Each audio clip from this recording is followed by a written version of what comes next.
Good evening, everyone, to this very special panel on software-defined vehicle or SDVs. SDVs are fast becoming the center of the future of mobility itself. They define how we experience the car, their performance, and their safety. And joining me on this roundtable are distinguished panelists who bring a wealth of perspective. Mr. Uday Narang, founder of OmegaSeiki Mobility, Mr. Shrestha Mishra, co-founder of Simple Energy, Dr. Anchal Jain, CEO, PMI Electro Mobility, Mr. Arun Kapoor, head of battery business, JBM, Mr. Raj Kiran, senior regional director, enterprise direct business at PTC, and Mr. Arun Malhotra, respected auto industry veteran. Welcome, gentlemen. Thank you for joining us today. Dr. Anchal, let me start with you first. First of all, let's set the context of EVs. EVs are very much at the core of SDVs. How is Indian EV bus manufacturing and demand growing in India, especially in the bus segment? So, thank you for having us and organizing this panel discussion. So, firstly, we always like to call our EVs as a computer on wheels. So, when you are putting the context of having a software SDV or a software developed vehicle.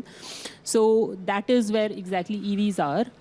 I'll tell you a story. So we have our buses running in Shimla, okay? And we generally go around the cities where our buses are running and take feedback. And we heard a story of where somebody told us that I will wait 30 minutes but I will go back home in an EV bus after a long day of work, and I will not take the traditional diesel bus. And I said, 30 minutes is a long time. Why will you do that? She said, it is comfortable. It is quiet. I can listen to music. There is air conditioning in it. So for me, whatever tiredness I have had during the day, it will get resolved by the time I reach home. So this is a very, while it might seem कि ठीक है simple सा anecdote है, it reflects a movement. It's a movement of development.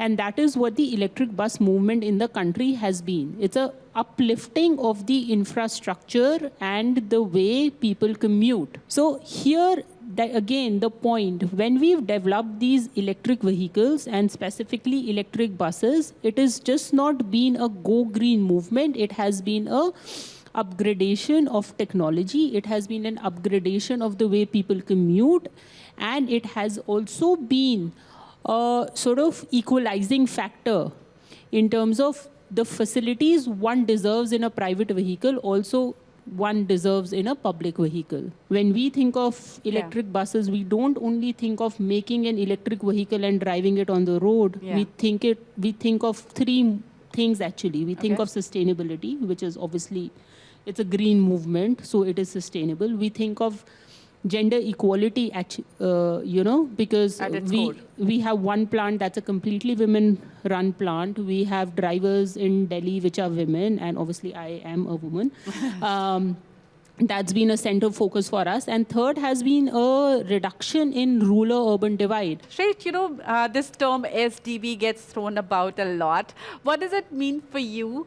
And how are you guys approaching, you have a big portfolio of two-wheelers. How are you approaching software, and how does your interaction with software define your plans for the future? So as ma'am was telling, that vehicles are like computer on wheels, right? So R is a two-wheeler, so I would say a smartphone on wheels, right? So what we've done, we've tried to build something value proposition wise. Of course, the customer wants something to be upgraded. Whenever you're trying to, let's say, buy another phone, you would want something which is equivalent or at least better than what you have currently. And that is what we are trying to do in terms of value propositions for the customers. So, of course, taking from one place to the another is one part of it, and that's the most crucial and critical part of it. At the same time, making it more customized, right? When we talk about, I put vehicle on charging, so I know that how much percentage is charged, where my vehicle is, tracking it. Probably if I give my vehicle to somebody else, I can track that what is the speed, what kind of usage he's doing.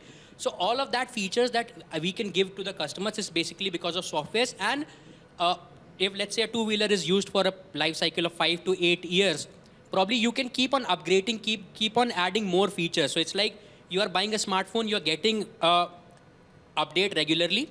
So new features, for example, regenerative braking, multiple levels of regenerative braking can be done. More modes can be introduced to the scooter, probably more features, more range. All of that can be done just by a small little upgrade. Just like your phone, it's a smart touchscreen, 7-inch touchscreen that is there on the scooter. So it's as good as your phone. You have maps integrated, all of that. So the customer is looking at it, but at the same time, we have to look at it, what's the kind of cost that he has to pay. At the end of the day, it all comes down to the cost. So we have to understand the requirement, whatever feature that we are giving, it is being utilized at least by 90%, 95% of the customers. Then only it makes sense. Because at the end of the day, whatever feature that I am implementing onto the product, it would be amortized over the X number of customers that would be buying that particular product. So it's a mix of both, that looking onto the features that we would want to give as much as possible because the customer also wants it, but at the same time looking at the cost of it and how much we can optimize it further. So that's the whole goal, what we are looking at in terms of softwares for the vehicles. Mr. Kapoor, you specifically focus on batteries. So where does this marriage between battery management and vehicle, and how crucial is the role of software in that? So if we talk about EV systems, so whether it's a bus or it's a truck, two-wheeler, three-wheeler, four-wheeler, now battery forms the core, it's an engine, you know, it forms the core of the complete EV drive. And so it gets charged and provides energy.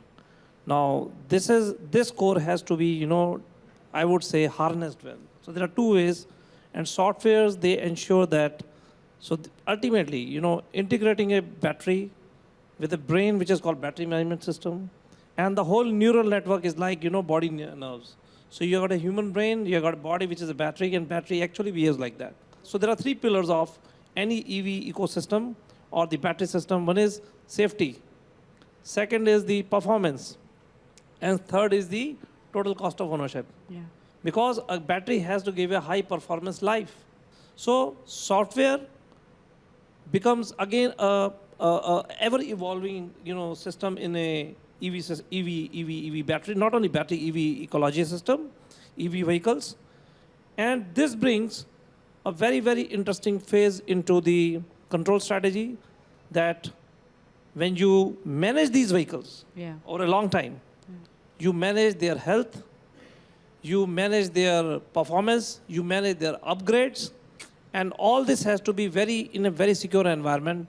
So software has to be controlled, monitored, managed, and ensure that it does not fall in wrong hands. True. So this is the power of a software.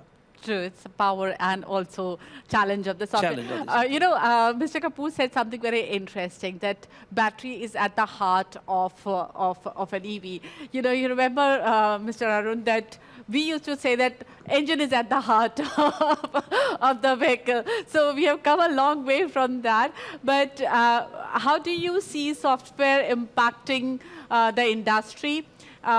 From your experience, what are the things that you think that stand out in current context in terms of software and hardware coming together? So, you know, conventional vehicles had more hardware. Yeah. When we started our engineering, it used to be mechanical. Then came electronics, then came mechatronics, then came software. And now we're moving totally to software. So the potential is huge. And I would say that when we say these SDVs is only for electric, I think we are not doing justice to it, because the potential of SDV is much beyond. Whether we like it or not today, the penetration of EVs is still limited. Yeah. And I would say the adoption will become better if these technologies, SDV, is used for other vehicles, whether it's hybrid or the conventional vehicles. So this is something which is unique. But I think the benefit is really in commercial application. Look at SDVs in terms of mining, remote areas. There's something phenomenal potential. So I think we are still sitting on the tip of the proverbial iceberg. But I think what needs to be done is to look at from the other side, what are the showstoppers? Not in the fashion language, but showstoppers in this, and see how we can explode these myths, or sometimes if there are real problems, how do we resolve them? Potential is huge, but I think it has to become mainstream. It can't remain only electric. It has to be the hybrid, it has to be the CNG, because even normal vehicles are having a lot of software.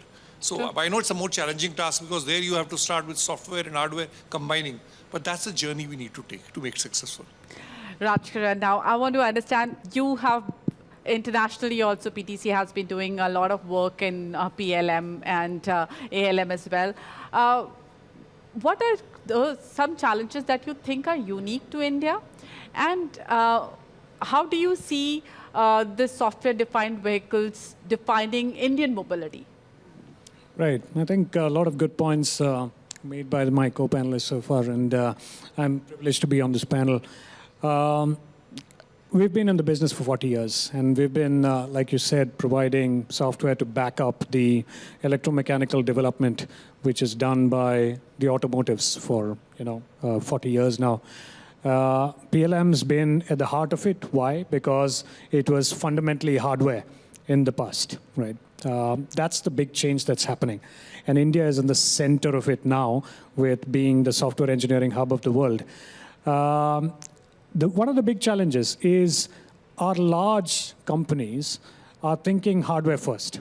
They've been thinking hardware first and then force-fitting software into the development cycle, which is not exactly in line with how software-defined vehicles need to be looked at. I think it's a fundamental redefinition of the way engineering should be done, which is looking at software platforms first and then connecting the distributed ECUs and redefining the ECUs as well within a vehicle, and then ensuring that they're all done well together, right? Now, India, I think by a lot of studies, the number of variants that the Indian market needs is actually one of the highest in the world.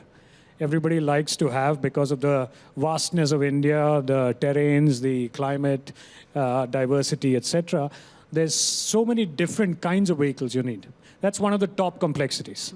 That added on with the fact that the vehicle itself is becoming so complex with hardware, software, and the way engineering departments are dealing with this massive change, which is earlier the thousands of people that have been hired by the big names in India have now got to hire software engineers, and they need to collaborate well together. Today, still, software engineering is considered a separate discipline, and the life cycle of it is managed separately.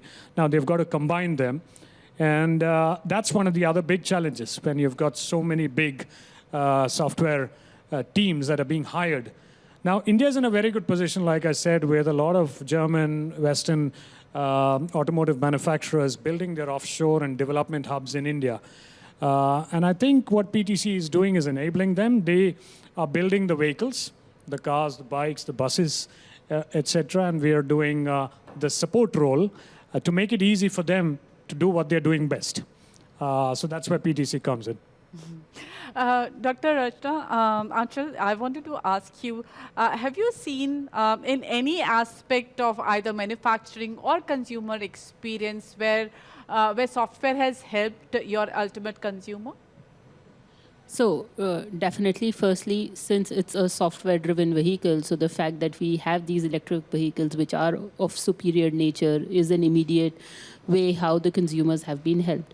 But the other aspects through which in these vehicles where software is helping is a continuous tracking.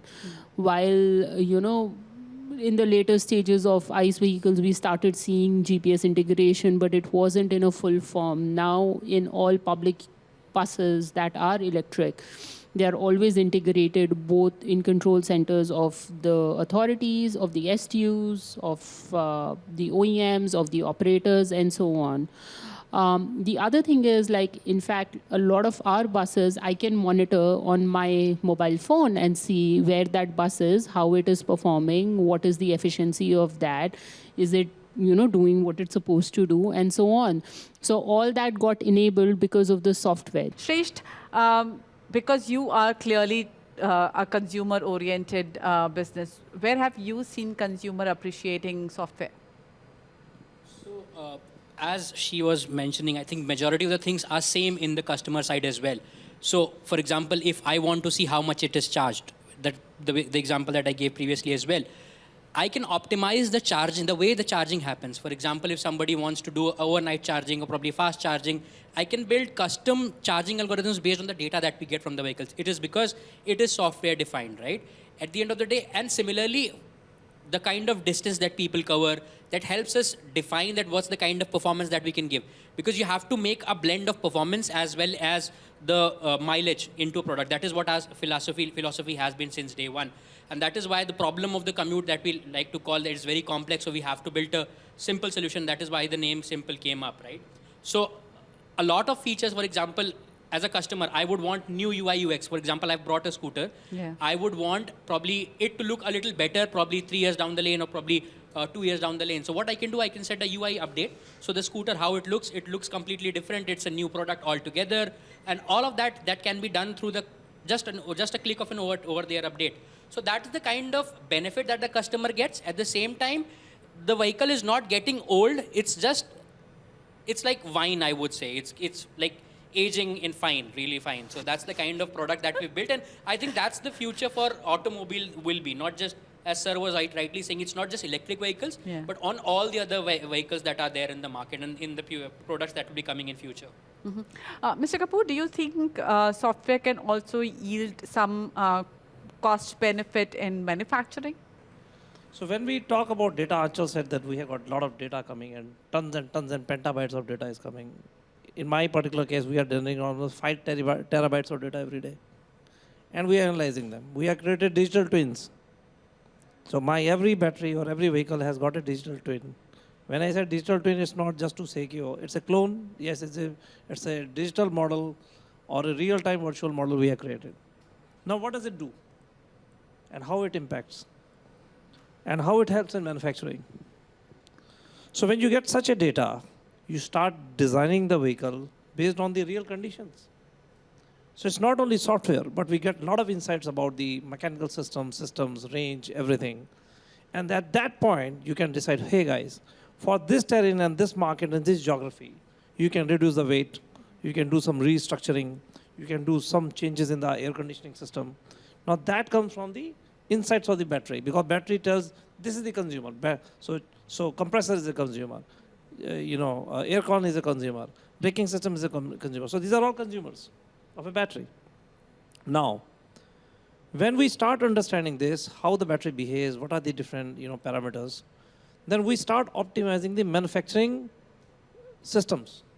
Raj Kiran, how do you see software helping manufacturers be more cost effective? And there's one more aspect of it, which Shrestha was mentioning in his earlier answer, where people have started using their vehicles almost as a gadget.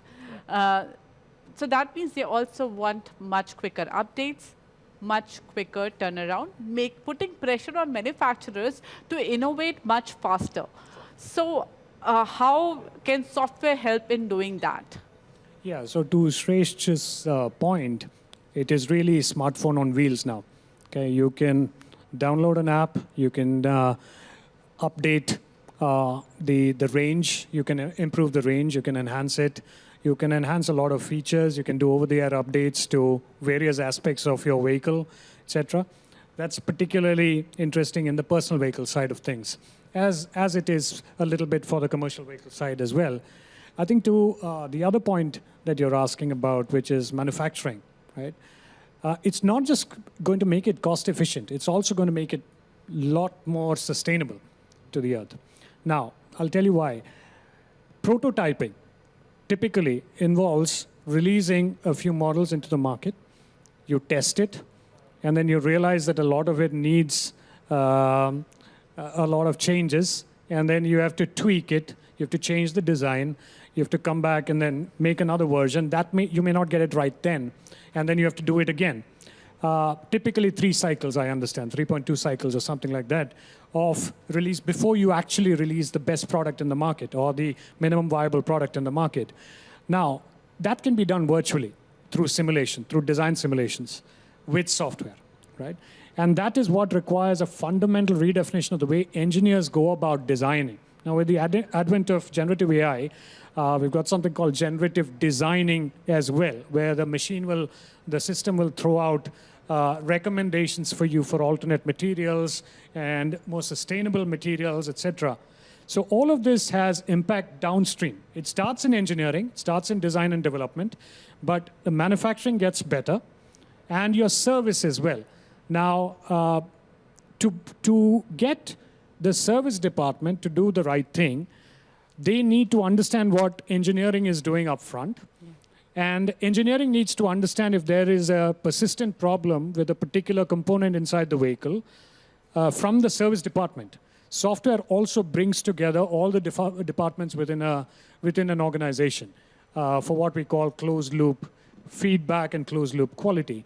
So I think there's no doubt that efficiencies improve, costs reduce, and the world becomes greener with a lot of software usage.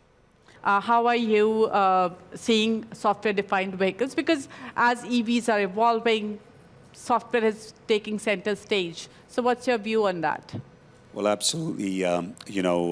Software is absolutely as important to me as, whether it's the powertrain or the battery. I think today, we're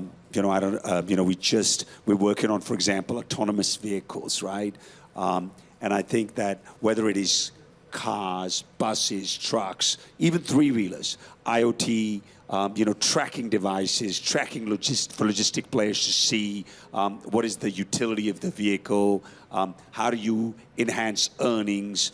So for us, and technology, I was at the Bosch Center a month ago. If you look at that software, if the software that's being developed, GPS, telematics, looking at when the battery needs sort of support or needs, the maintenance. So for me, any OEM, whether it's EV, non-EV, and I think today's generation wants vehicles. If you see the new Mahindra vehicles, or if you see any new vehicles that are coming out, for me, software is extremely playing a key part. And as this grows, as the ecosystem grows, I think this is something, for me, a very important part of the journey. We were discussing the aspect of how consumers want change and they want more features, and one way of providing those features can also be over-the-air updates, and that also means that your product has to be future-proof, that you can give those over-the-air updates for longer time. How significant do you think OTAs are? How significant do you think when you are planning your product to make sure that those products are viable for next 5-8 years, because that means that you have to preempt the software and preempt the features that consumers might want 5 years, 7 years down the line. I think it's absolutely right. Over the air is going to be more important right now in passenger vehicles. I'm seeing that the commercial vehicles will come a bit after. I think right now this is more critical, this is more important for the passenger side. But I think, as technology is moving, as you're seeing products come across the globe, this is going to be absolutely needed. I think that, it will give better customer service, it will give better product development, it will give you a complete enhancement of your vehicle as you go in the future. So for me, or any OEM as such, whether it is, a four-wheeler or a cargo or a passenger, I think over the air, it started with obviously Tesla and Elon, doing this. But I think, they say change with the time or time will change you. And I think this is going to be part of every OEM's journey. And for me, as we develop new products, whether it's 2, 3, 4, I think that this is going to be a very important part of anybody's portfolio. All right, so clearly software-defined vehicles and software-defined industry. It's changing the way the businesses make their plans, how vehicles get designed, and how do they get executed, down to how the customer experiences those vehicles. So SDV definitely are shaping the Indian automobile manufacturing. Thank you so much, gentlemen, for joining us today and taking time out and talking to us. Thanks a lot for taking time out tonight. Thank you.